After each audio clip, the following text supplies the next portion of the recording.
मैं कतर में काम करता था। हर महीने मेरी पत्नी को कोई लाखों पैसे दे जाता और कहता कि यह पैसे तुम्हारे पति ने भेजे हैं। और जब यह बात मेरी पत्नी फ़ोन करके मुझे बताती तो मैं परेशान हो जाता, क्योंकि यहाँ तो मुझे नौकरी ही नहीं मिल रहा था। तो फिर उससे पैसे कहाँ से भेजता।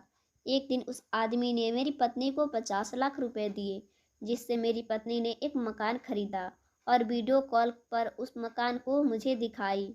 मैं फ़ौरन इंडिया वापस आया, लेकिन मेरा दिल दहल गया जब वह आदमी, मेरा नाम योगेश शर्मा है, मेरे पापा एक मिस्त्री थे और बिल्डिंग बनाने का काम करते थे। एक समय में पापा काम करने के दौरान बिल्डिंग से गिर गए थे, जिसकी वजह से उनकी टांग टूट गई। मेरे घर में कमाने वाले सिर्फ मेरे पापा ही थे। जो जमा पूंजी थी वह पापा के इलाज में खर्च हो गया, जिसके बाद हमें काफ़ी परेशानियों का सामना करना पड़ा। मैं जब होश संभाला तो मैं भी अपने पापा का हाथ बटाने लगा और पापा भी ठीक होने के बाद वह भी काम पर जाने लगे। मेरी माँ ने मेरी शादी अपनी ही सहेली के बेटी से करा दी, जो उम्र में मुझसे बहुत ज़्यादा छोटी थी। वह देखने में जितनी सुंदर थी, दिमाग से उतना ही तेज थी। उसका हर चीज़ में रुचि था। शादी होने के बाद मेरी 2 जुड़वा बेटी हुई, जिसमें मेरे घर वाले बिजी रहने लगे थे और उनके छोटे-छोटे शरारतों से घर का माहौल काफ़ी अच्छा हो गया था।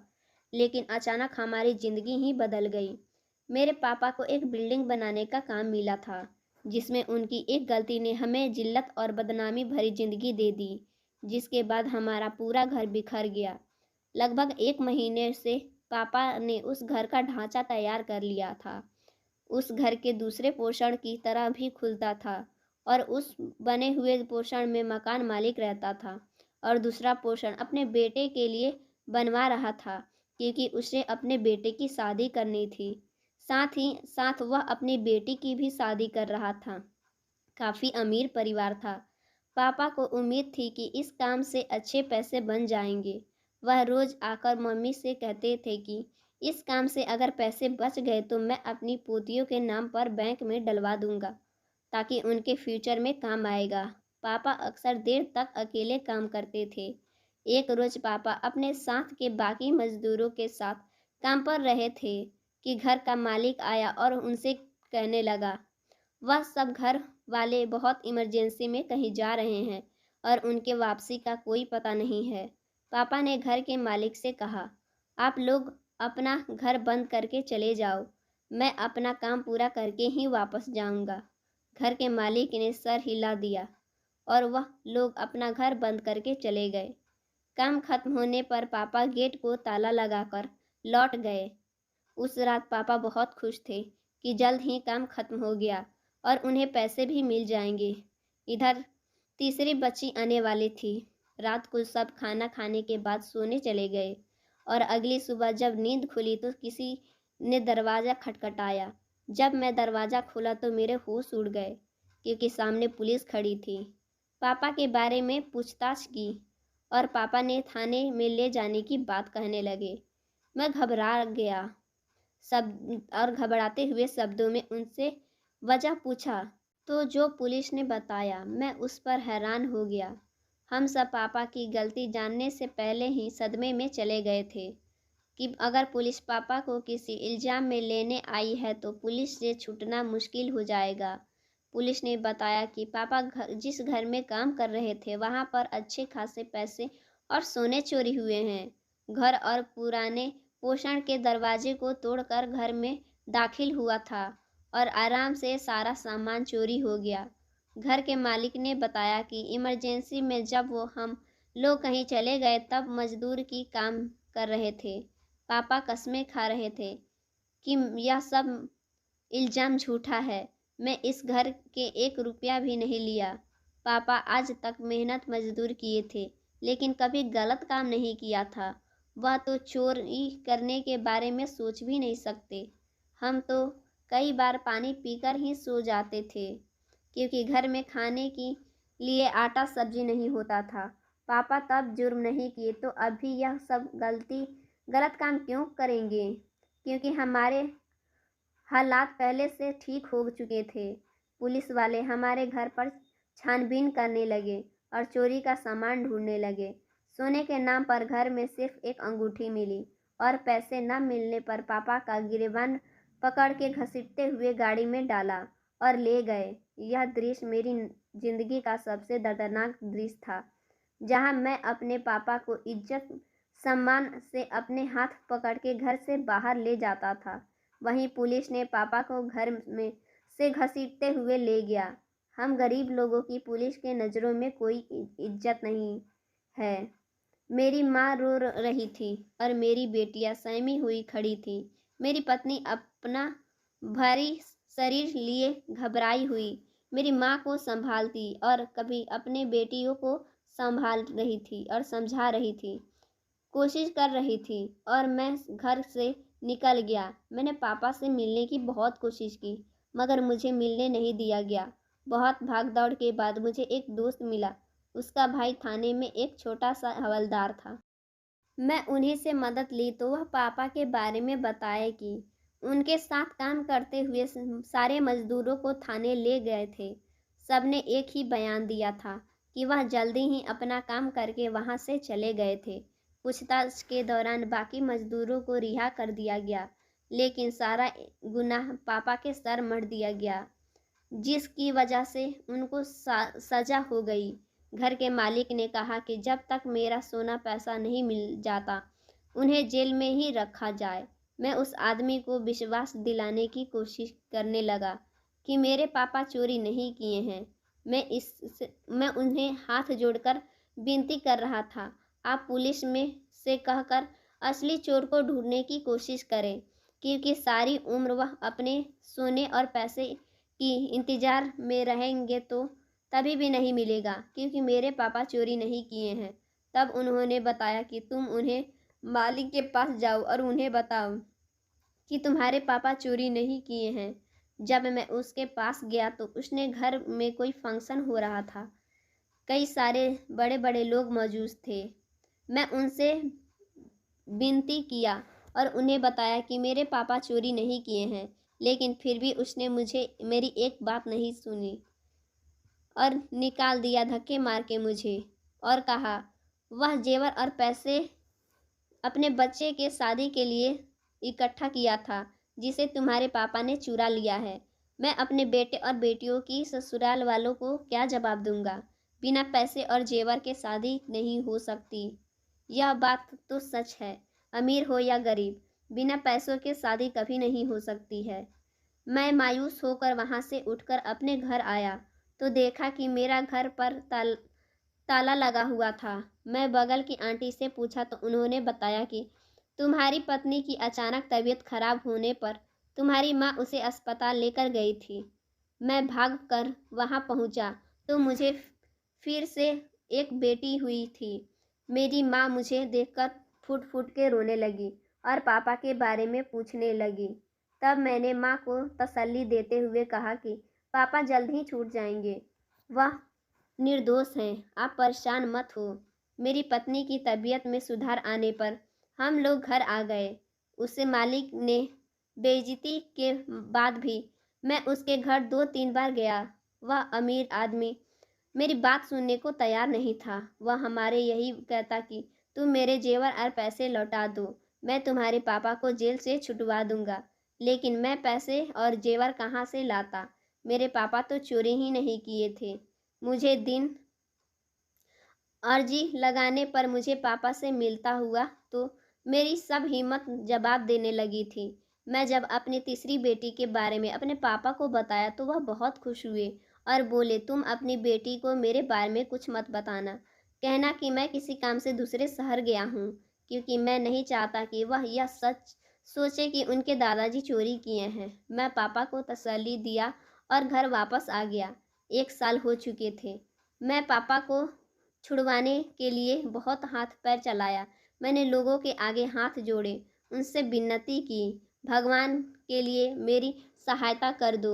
मेरे पापा निर्दोष हैं, उन्हें जेल की रिहा करवा दो। लेकिन किसी ने मेरी सहायता नहीं की। गरीबी की कोई नहीं सुनता। पैसे हो तो हर कोई भागा भागा कर मदद करता है। हमारे सारे रिश्तेदारों ने मुंह मोड़ लिए थे। कोई भी हमारे घर नहीं आता था। सबको यही लगता कि पापा ने चोरी किया है। सारे लोगों ने मेरे पापा को चोर कहना शुरू कर दिया था। लोगों के ताने सुन सुनकर और पापा की याद में मेरी माँ चल बसी। मैं सोच रहा था कि यह खबर पापा को कैसे दूं, पर खबर देने मैं पुलिस थाने पहुंचा तो पता चला कि अब मेरे पापा भी नहीं रहे। जेल में पुलिस ने पापा को खाना पीना देना बंद कर दिया था। पापा की हालत इतनी बिगड़ गई थी कि वह चल बसे थे। पापा के जाने के बाद हमारी हालत बद से बदतर हो गई। मैं जगह जगह ठोकरें खाने लगा। मैंने कई जगह नौकरी तलाश की, लेकिन कहीं नहीं मिला। तब मैंने अपने दोस्त से विनती करके कुछ पैसे लिया और कतर में काम करने चला गया। वहाँ पर अभी तक मुझे नौकरी नहीं मिली थी। मेरे घर गए हुए 1 महीने हुए थे। तभी मेरी पत्नी कॉल करके मुझे बताए कि आप जो 2 लाख रुपए भेजे थे, उससे हम काफ़ी आराम से रह रहे हैं। मैं अपनी बेटियों का एडमिशन करा दी हूँ और हालत भी पहले से काफ़ी ज़्यादा सुधार हो गई है। यह खबर सुनकर मेरा तो सच में चक्कर आने लगा। मैंने तो कोई पैसे नहीं भेजे थे। जब मैं अपनी पत्नी से पूछा कि वह पैसे तुमको कौन दिया, तो वह कहने लगी कि एक आदमी आया था। उसने बताया कि यह पैसे तुम्हारे पति ने भेजे हैं। जैसे लेने से मैं अपनी बीवी को मना करता था चाहता था, लेकिन जब मैं अपनी बड़ी बेटी की खुशी को देखा तो पापा, माँ मेरी एडमिशन करा दी है। अब मैं स्कूल पढ़ने जाती हूँ और मेरी ज़रूरतें भी पूरी होती है। मैं अपनी बेटी की यह खुशी देखकर कुछ नहीं बोला, क्योंकि मैं अपनी बेटी की खुशी छीनना नहीं चाहता था। एक दिन उस आदमी ने मेरी पत्नी को 50 लाख रुपए दिए, जिससे मेरी पत्नी ने एक नया घर खरीद लिया और मेरे लिए सारे कर्ज भी उतार दिए थे।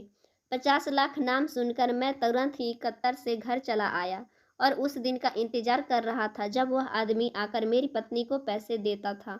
एक दिन जब मैं दरवाज़ा खोला तो वह आदमी दरवाजे पर खड़ा था और मुझे देखकर चौंक गया। उसके हाथ में सूटकेस था। मैंने उससे पूछा, तुम कौन हो? तुम मेरी पत्नी को इतने पैसे क्यों देते हो? पहले तो उसने कुछ नहीं बोला, लेकिन फिर बताया कि मैं उस आदमी का बेटा हूँ जिसकी वजह से तुम्हारे पापा को जेल हुआ था। मैं गुस्से में आग बबूला हो गया। मैं उसे धमकी देकर घर से बाहर निकालना चाहता था, लेकिन नहीं कर पाया। मैंने उससे कहा, तुम निकल जाओ मेरे घर से।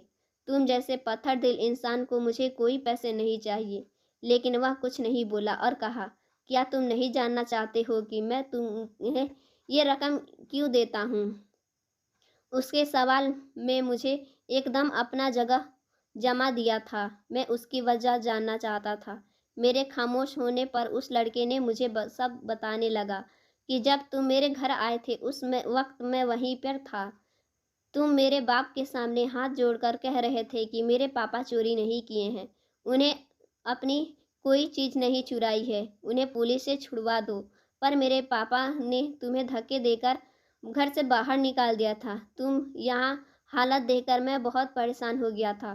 तुम्हारे चेहरे से सच्चाई मैंने महसूस किया था कि जैसे तुम सोच बोल रहे हो वो सच है।